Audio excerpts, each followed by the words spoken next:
Hey guys, James from the Research Revolution. This is a long article, so I'm going to kind of sum it up, okay? Give you a little picky. That's a drone right there. Okay, now it goes into the Pentagon's Terminator conundrum, robots that could kill on their own. The United States has put artificial intelligence at the center of its defense strategy, with weapons that can identify targets and make decisions. Small drone with its 6 whirling rotors swept past a replica of a Middle Eastern village and a closed-in on a mosque-like structure, its camera scanning for targets.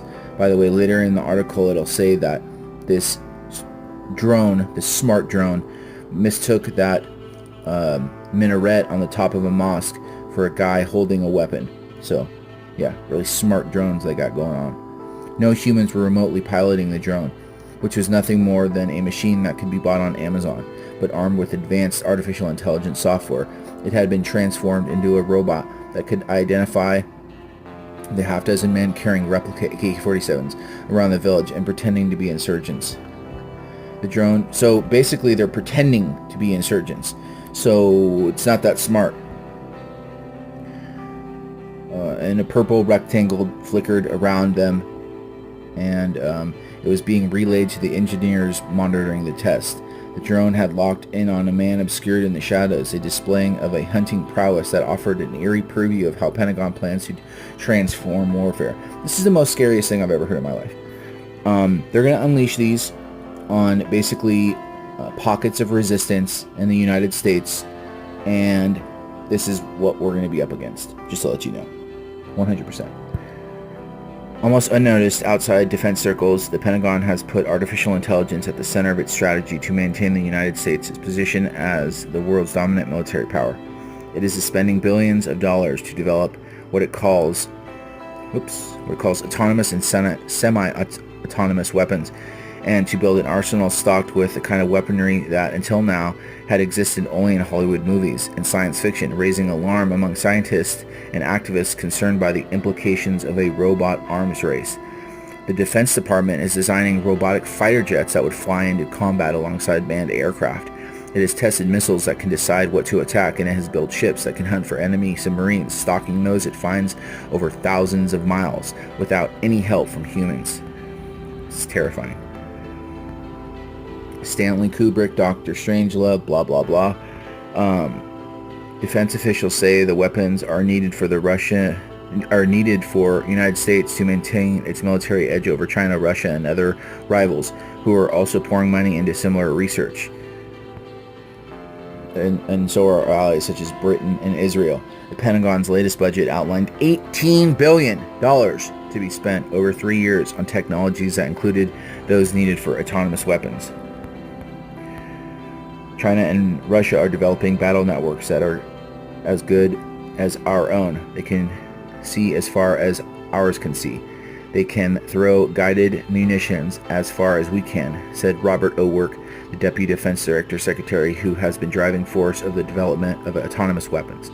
What we want to do is just make sure that we would be able to win as quickly as we have been able to do in the past.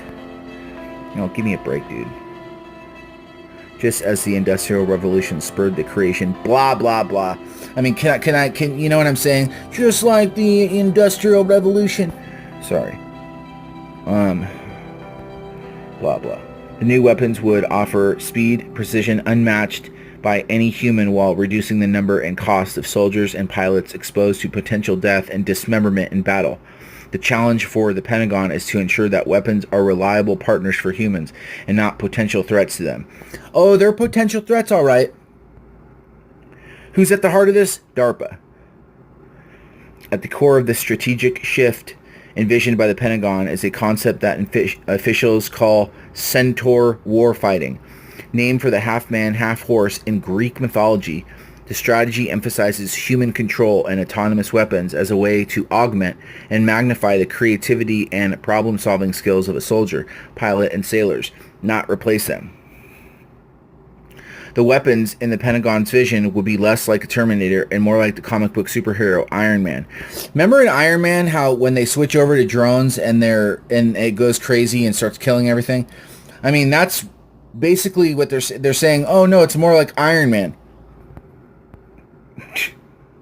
Not very good, guys. Not a very good thing to compare it to. When it comes to decisions over life and death, there will always be a man in the loop. No, there won't. No, there won't. Autonomous weapons will become the Kalashnikovs of tomorrow. Great. So DARPA's behind this. Let's look at the pictures. We got this, you know, oh, this very official, like, you know, oh, crossed-armed, like, guy doing whatever. Captain Mike Mandela, Center for Ground Breach, Head of Science and Technology Division at the Marine Corps Warfighting Laboratory, observing the drone test. Whoa. Okay. Oh, see, here it goes right here. Armed with a variation of human and facial recognition software used by American intelligence agencies, the drone quickly tracked moving cars and picked out enemies hiding along walls. It even correctly figured out that no threat was posed by a photographer who was crouching, camera raised to eye level, and pointed at the drone, a situation that has confused human soldiers. Oh, wow. It knows the difference between a gun and a camera. Let's just flood the battlefield with these.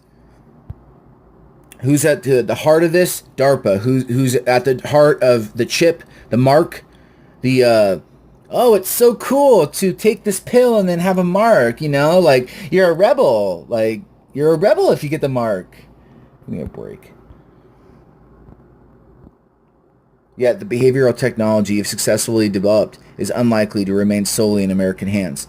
Technologies developed at DARPA do not typically remain secret, and many are now ubiquitous, powering everything from self-driving cars to the internet. So they give you some overhead shot of like some like whatever, you know, like, oh wow, this is really like, give me a break. Some drill. It goes on and on and on and on. I mean, you know what I'm saying? I'm not going to read this whole thing. But this is sketchy stuff, guys. Let's take a look at these pics. Wow, great. So basically they did some expose on some stupid test. You know? Like we have any say on what they do. Look at this nerd. Give me a break.